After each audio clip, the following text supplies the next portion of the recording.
Let's be honest, getting a new soft synth is one of life's greatest pleasures, but it can be confusing and kind of hard to wrap your head around making the sounds that you want to make. So instead of letting your new synth collect dust, well, virtual dust, today I'm going to show you my method for quickly learning a new synth by using something that I'm completely unfamiliar with. Let's go. So here we have the CS80V by Arturia, which is a synth that I have not used, which puts me in the right headspace for this video, slightly overwhelmed.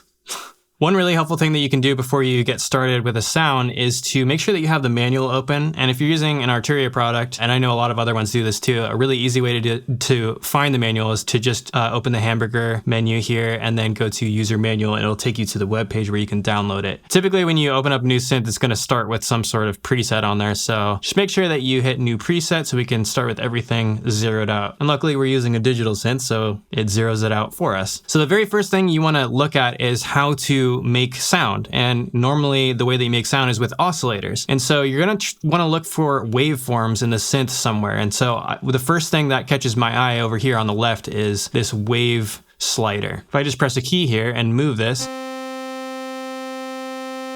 well, it's not actually changing the sound at all. So perhaps this isn't where we need to start. The other thing that I noticed was that there's these 3 switches here, and they look like they have waveforms on them. So let's try switching these on and off and see if it has an effect on the sound. Okay, so now we know that the oscillators are triggered by these switches. And it looks like you can have a combination of all 3 of these. The other thing that this indicates to us is that the waveform slider here actually affects something other than the oscillators. And in this case, it looks like it has something to do with the pulse width modulation of this particular oscillator, which is the square wave. So if we start with a sine wave here and increase the pulse width modulation, and maybe even the speed,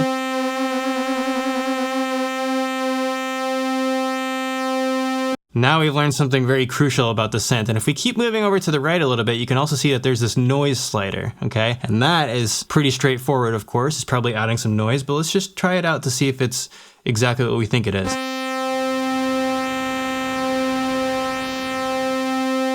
Okay, great. The next thing I like to look at after the oscillators is to look at how the filters work, because that's such an integral part of designing a sound and changing a sound, and something that you will do all the time when you're making patches for your synth. So let's see if we can find out where the filter section is. Now, it is also helpful to know what some of these abbreviations are. If you're unsure, it's worth a quick Google. So maybe voltage controlled oscillator or voltage controlled filter and voltage controlled amplifier, okay? So we are interested in the filtering section. So let's see if we can move some of these sliders and maybe get a high pass and a low pass going.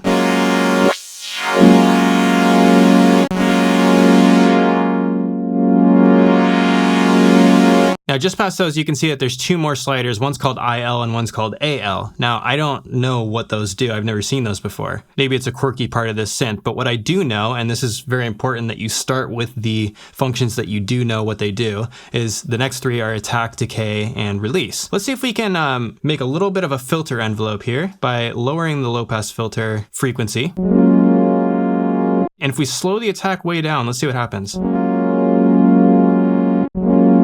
Okay, nothing is happening, which means that we need to go back and adjust one of these 2 sliders to give us a better indication of how it interacts with the filter envelope. So let's increase this attack level all the way up and see what happens.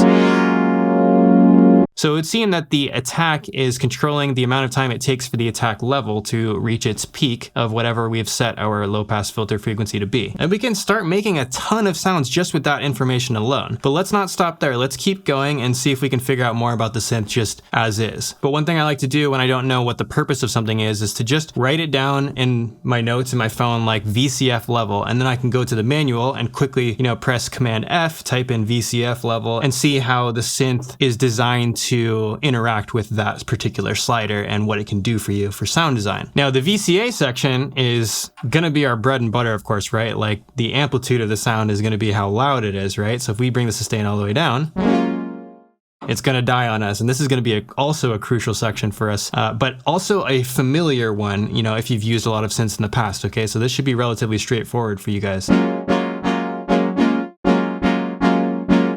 Now, the next part of this synth that catches my eye is this tone selector section. And what's interesting about that is that I thought we were already sort of shaping the tones. So let's see what happens when we select one of these tones.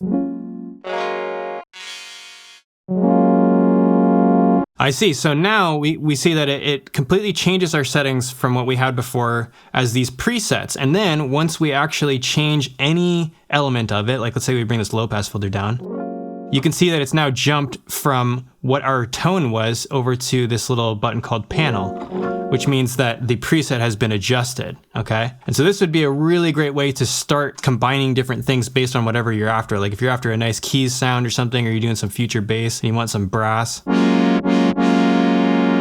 that sounds like a great place to start. You just lower this filter. Super easy. What I like to do in this situation when I've already got a handle on the basics of the synth is I like to look at all the parts that seem very unique. And one of the things that jumps out to me besides the tone selector is this section here to the left called feet. And I have no idea what that would mean. So let's try to find out, right? Oh, that's really cool. So you can quickly change from like your octave that you're playing on your keyboard to something higher, or even jump in fifths, which is really cool.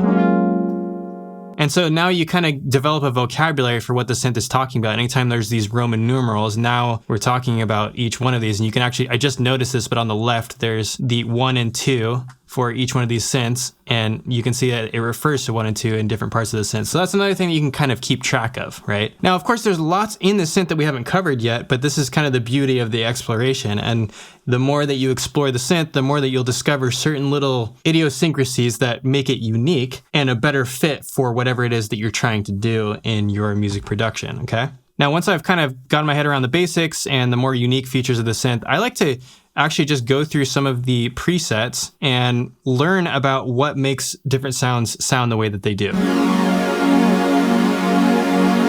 And you can almost kind of reverse engineer different sounds and start making your own with this particular synth, especially as it suits your style. Now, the other crucial tip that I have for you, and something that's worked well for me, is to use the synth that you're trying to learn on everything in your next beat, or your next several beats for that matter. Maybe not like the drum sounds, but use it on the bass for all the keys sounds, you know, any synth sounds, everything. And even though it'll take a little bit more time than it would with your favorite like go-to synth, you'll find that each one is really good at certain things. For example, like a granular synth is really good at making like textures for you to build from or to fill out your beat with. And you'll find each of those unique features when you learn a new synth, and that's one of the things that's most valuable about this whole process. Learning a synth doesn't have to be scary, it just requires a little bit of extra time on our part, and I think it's worth getting good with our new audio toys, no? So what do you do with new synths? What do you do when you buy a new VST and you're all excited about it, but it looks a little bit confusing at first? What's your process? Let us know down below, and if you have any questions, as always, we'll be more than happy to answer,